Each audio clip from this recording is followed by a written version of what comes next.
Morning, I'm Chad Cook, Operations Section Chief with California Incident Management Team 1, coming to you from the Creek Fire. We're going to talk about a bunch of different aspects on the Creek Fire this morning, but where I want to start is up just below Mammoth Mountain. This is getting a lot of attention in the last couple days due to heavy smoke production, and you can see visible fire from several locations across the top of the summit.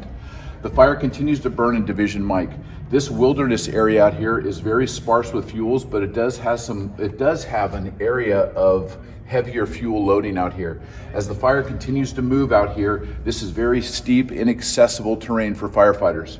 We continue to have people around the Vermilion area, around Lake Thomas Edison, that are around the structures that are in here, and we continue to do work out this way. We are letting this fire burn together, and it is slowly creeping out into the wilderness. But even though it is slowly creeping, there's a lot of rock, and it becomes very inconsistent with the continuity of fuels that are out here. So you'll start to see a reduced fire behavior aspect and consumption of fuels over the next several days.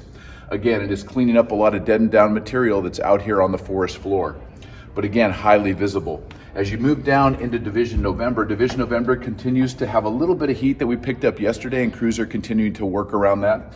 And we're in complete suppression repair all the way down around towards the heel of the fire. This area continues to work with masticators, it continues to work with heavy equipment and crews as they water bar, they prepare for erosion, and they prepare for the winter, especially all the lines that were put in over several weeks of firefighting. As you move around to the north side of the fire, we're calling this the north side. This complete north side is in suppression repair as all. Again, a lot of mechanized equipment, hand crews, dozers and excavators repairing fire line that was put in to stop the spread of the fire.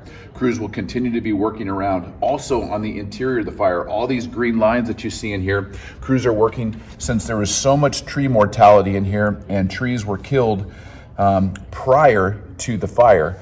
They're in there, there's a lot of snag hazards, and they're working on these snag hazards to drop those hazard trees so they don't come down later when the area is reopened. So you'll see lots of crews, fallers working inside the fire perimeter to make it safe when people are back in here to the different cabins and road networks throughout the entire forest.